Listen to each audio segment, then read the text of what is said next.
Bismillahirrahmanirrahim. Assalamu alaikum wa rahmatullahi wa barakatuh. Welcome. I am Badruddin Muhammad and you're watching the English news program on Somaliland National Television. These are the main stories making headlines.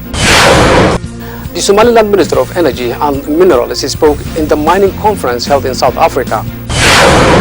The governor of Salel region cut a ribbon of newly constructed school in Gedhad. The Egyptian army chief confirmed to run presidency. The Somaliland Minister of Energy and Minerals, Hussein Abdi Dualeh, made a substantial speech in the mining conference in South Africa.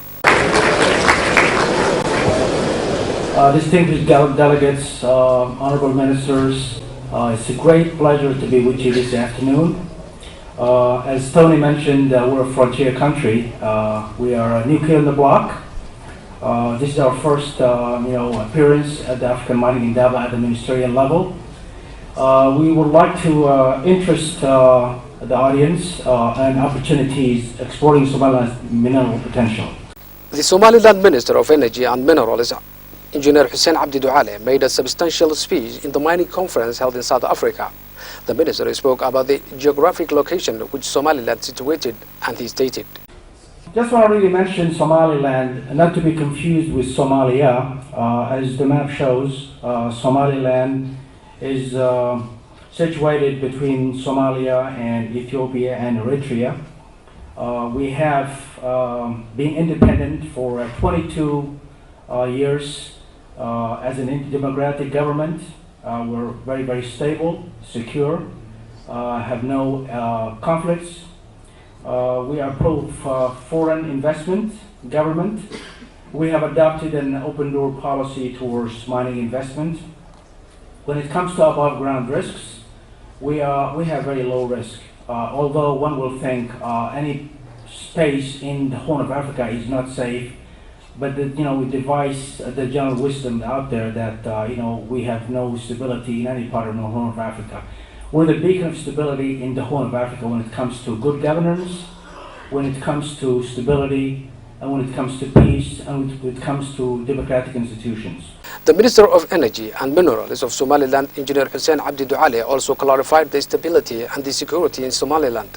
He also mentioned that the government of Somaliland has adopted open door policy to mining investment, and he also stated the stability in Somaliland making possible to invest Somaliland mining sector. The minister also spoke about the strategic location which Somaliland lies, and he told that the mining sector of Somaliland is viable commercially, and he stated, we have also one thing that's unique about our geographical location. When you look at the mineralized zone of Somaliland, it basically is an east-west trending along the coastline. It hugs the coast.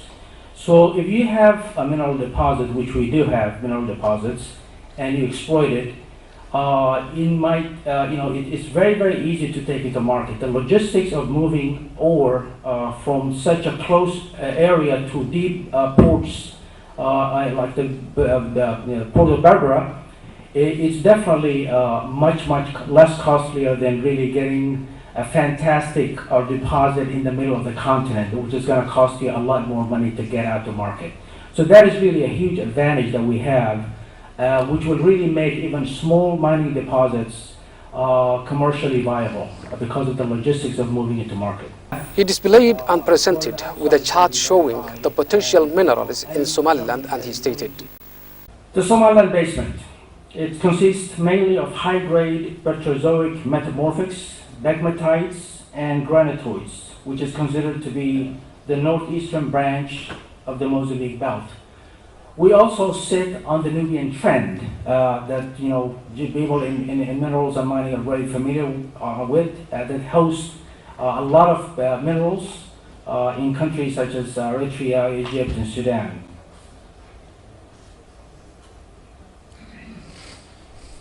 What's really special about Somaliland?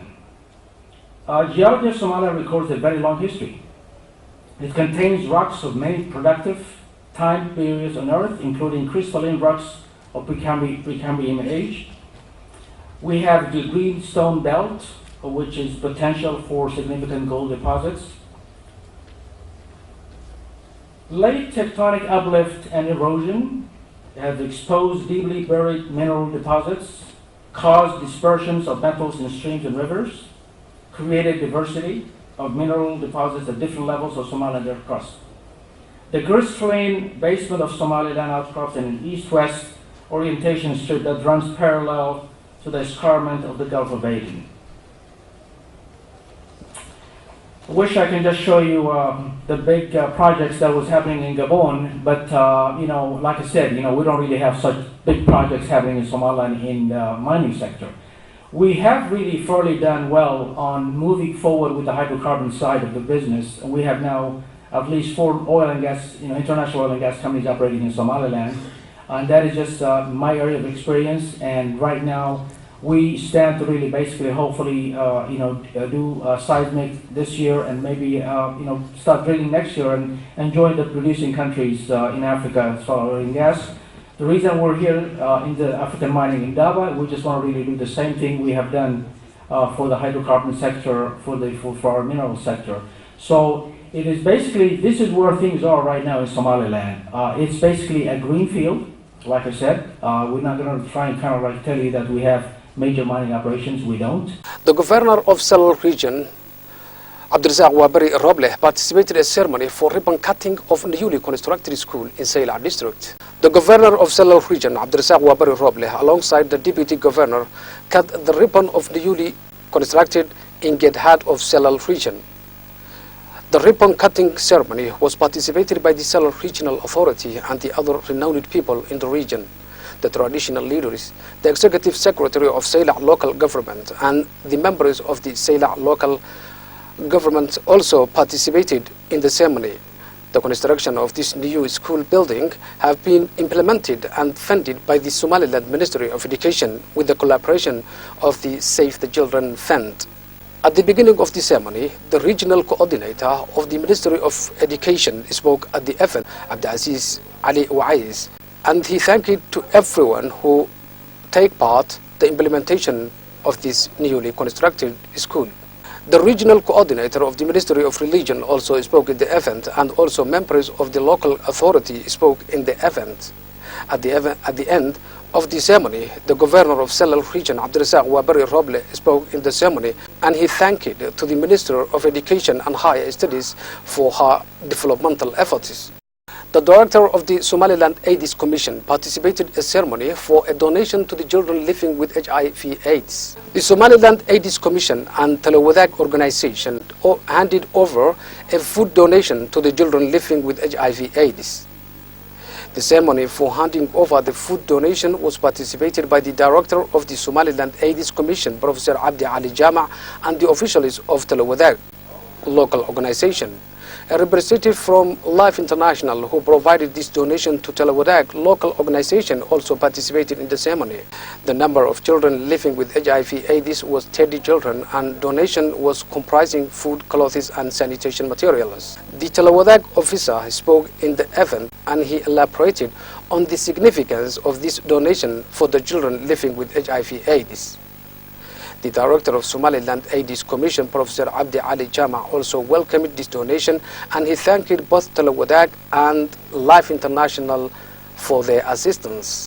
You are still watching the English news program on Somaliland National Television, the only Somali-speaking channel with an English news program. And now for our international headlines.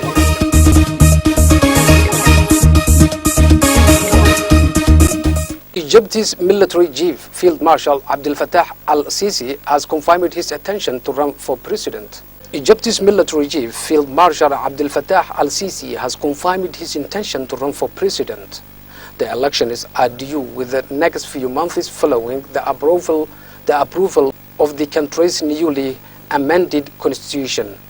According to the Kuwaiti media report, Sisi said he had no alternative but to meet the demands of the Egyptian people to stand. The news comes as no surprise since Egypt's top military council gave Sisi the green light last month to seek the presidency, which he is almost certain to win. It was in July that Sisi toppled the man who had made him Egypt's armed forces chief in 2012. President Mohamed Morsi was ousted after mass protests against his rule, despite being the country's first democratically elected leader. Morsi and his Muslim Brotherhood movement accused Sisi of staging a coup and undermining democratic gains made since the popular uprising which forced out Hosni Mubarak in 2011. If Sisi wins the presidential poll, he will be the 60th general to rule Egypt, with Morsi being the only civilian to have filled the post.